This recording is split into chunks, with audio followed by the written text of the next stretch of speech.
Today we're going to Rise News, and it's time for the press preview. A first look at what's on the front pages as they arrive. We'll begin with our sister publication This Day, and it's leading with the amended electoral bill, which bars ministers, commissioners from contesting in primaries.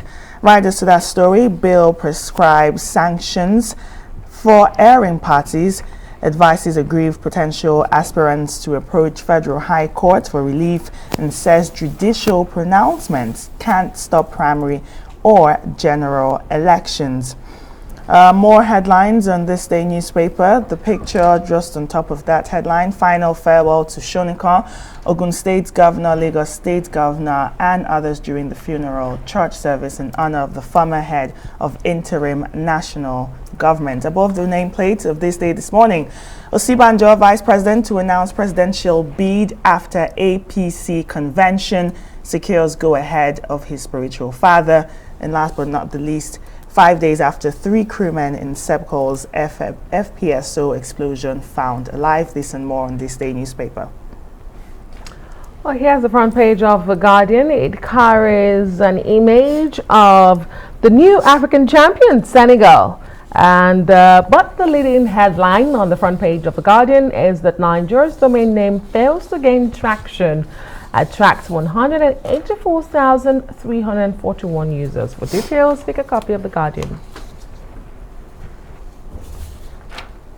In the Punch newspaper, NIMC portal breaks down. Banks, telcos, passport issuance suffer. Downtime enters 6-day. MTN, Glo, Electoral, others suspend SIM replacement and acquisition. External reserves slide to 4-month low at $39.98 billion.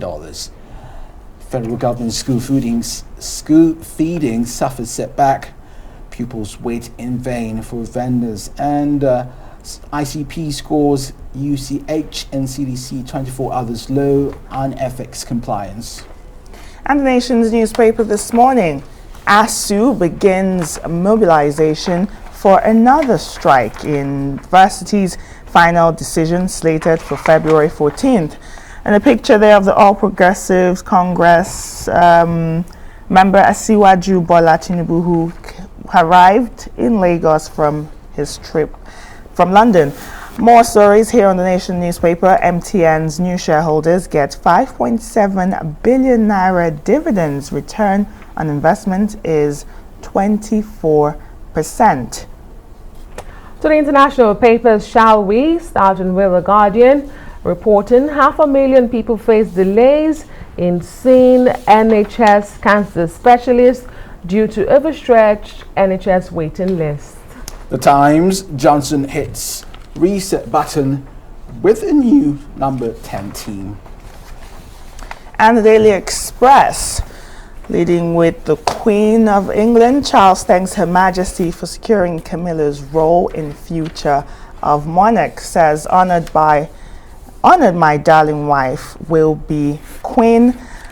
The Queen used her 70th anniversary of her reign to make this announcement. And now for the press preview, let's bring in Emmanuel Bello, who joins us from our offsite studio. Emmanuel, good morning. How are you? Good to see you. Good morning. Now let's get right into it. Yeah. This Day newspaper, leading with this amendment electoral bill that bars ministers, commissioners from contesting in primaries if they have not resigned. And there are reports that some of this,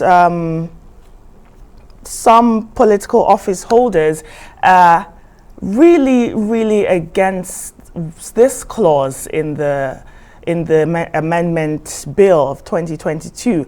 What are your thoughts, and should we expect an assent from President Buhari?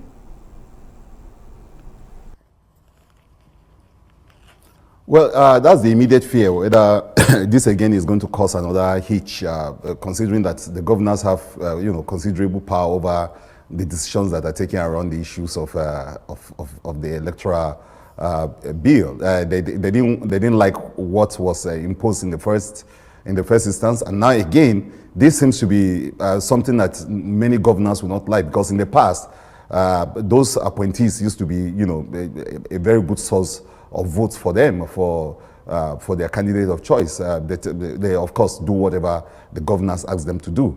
But now this new clause is saying that, look, you have to resign first before any of the primaries. There are governors who won't like this, whether they're going to still go back weighing on the president. Remember that the first time it was the heavy pressure they brought on the president over the issue of direct primaries that led to the president, returning it to the National Assembly. So whether this is going to have to play out this way again, the clause is there, and again, it's something that is all an effort by the legislator to fine-tune elections, a situation where you don't have appointees who will just be directed as delegates, and then they will do whatever they are told to do. So if you're going to be, he's saying, beyond that, it's also saying that you cannot sit in an office and then run for any position. For instance, there are ministers now who are interested in running for the president, and they are told that, look, to run for that, you have to actually resign as a minister, so that you don't go into the contest with undue privileges and undue power. Some of the ministers will not find that funny, especially those top on the list, that the names are out there already of ministers who want to run for president. People like the Minister of Transport, Amechi, who is seen as someone who wants to run for office. With this kind of clause, he's told that he has to resign first as minister and then become like every other person and then run for office.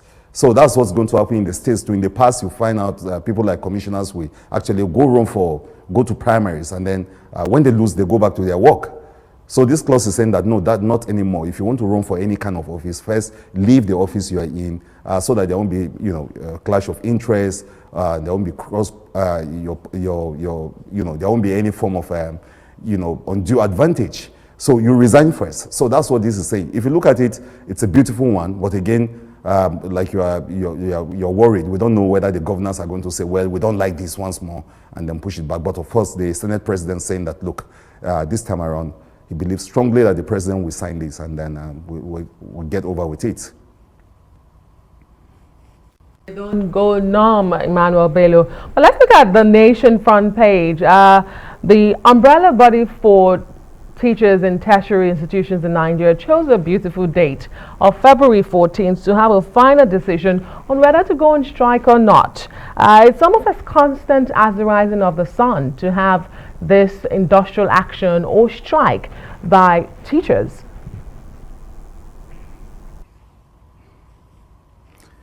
Yeah, I mean, they chose a date really, but again, it's not just a love story between the ASU and the federal government, and it's a sad one. I saw a cartoon yesterday, very instructive, where some politician who had their kids abroad was telling his son that, look, ASU is going on strike again, and the son replied and say, what is ASU? So that's the kind of disconnect you have between people in power, people who don't feel the pinch of these strikes and these demands. So you have a situation where ASU lecturers are saying that, look, their demands have not been made and everything. And those who are supposed to listen to them are not really affected directly in most cases by these strikes. So it's a terrible situation people find themselves in. On one hand, yeah, you won't blame the lecturers for making those demands and actually planning industrial action because no one is listening to them.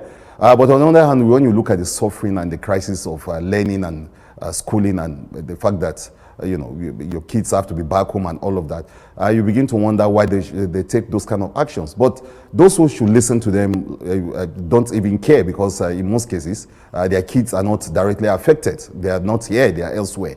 And so this is the kind of crisis we find ourselves here, where people are making very clear-cut demands. And if you look at those amounts and those, the figures involved, probably not so much if government can cut off some of their overhead and concentrate on, education and all of that.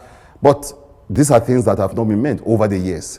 And the people who are supposed to do this don't really care because they don't have their children in these universities anyway, in most cases. And so that's the problem that we're dealing with. ASU is on one hand making those demands. Parents are actually not so happy that their kids will be back home. And those who are supposed to listen to these lecturers don't really also do care because they are not directly affected. It's a serious crisis, one that we need to actually beam our searchlight on and be watching. Emmanuel, speaking of crisis and of coming back home, the Nigeria Diaspora Commission has issued warnings to citizens in Ukraine about the tensions in that region, Russia and Ukraine, and things are heating up. And they're saying, whatever happens, the embassy is there for you. Welcome development. Yeah, well, at least we're beginning to see some form of concern about citizens, our citizens abroad. It's shocking that this is happening, because in the past, you think that nobody is really concerned. Nigerians suffer a lot all over the world. Remember the xenophobic attacks in South Africa, the attacks in Ghana, and some part of the world, where Nigerians are really treated almost like subhumans, and even a celebrated case recently. So for government to be proactive now to say, look, get back home, we can be so sure, we cannot guarantee your security elsewhere. That's showing some leadership in that direction. I think we should do more of that, show a lot of concern, and also take interest in what is happening to Nigerians around the world, because they come under a lot of attack, they come under a lot of negative, beaming of negative searchlight on them all around the world. So, of course, some people will also say that Nigerians need to take, some responsibility for that reaction and be great citizens in every country wherever they find themselves. But yes, the Ukraine crisis are there, and it's a good thing that government is saying that, look, our citizens should think of relocating. Some other countries are already doing that, even enabling their citizens to live by, supporting such action, effectively. So yes, a good development, and we'll watch to see how that plays out. Manuel, quickly, the Daily Express, leading with the Queen of England, her 70th anniversary to the ascension of the throne, but something that stood out, an action she took, calling the Duchess of Cornwall to be known as Queen Camilla when Prince Charles becomes king, Emmanuel. And he was quick to be very happy about that. He felt honored. He said at least his wife is going to be queen. You know that there's always been that controversy, especially after the demise of Lady Di and the long history of that relationship. But now he's so happy. His wife is going to be queen. And a lot of people also wonder when he's going to be king himself. But then the whole world is happy, is sending their tributes to the queen that most of us have known all our lives. I mean, our lifetime, this is the only queen we've known, and 70 years on the throne, a lot of tributes around the world with world leaders, everyone weighing on it and saying that she's an icon, a legend, and one of the type that's ever existed. So Prince Charles is in the waiting now. His wife is going to be queen. When he's going to be king is a matter of time. But it's an interesting story, and I think we can only say, as we wait for Sunday, when she's going to be 70 years on the throne, to say, long live the queen, and that it's a glorious reign, and all over the world, especially the Commonwealth. We all know what this queen really, the history of this queen herself and her relationship with us as a people, even as an individual. So it's a great one, and it's a great story, and I think we'll just keep our eyes on them and see how all this plays out historically as we watch this unfold around the world. Long live the Queen. Thank you so much, Emmanuel Bello, for your review of the papers this morning with us. Much appreciated. We'll see you tomorrow.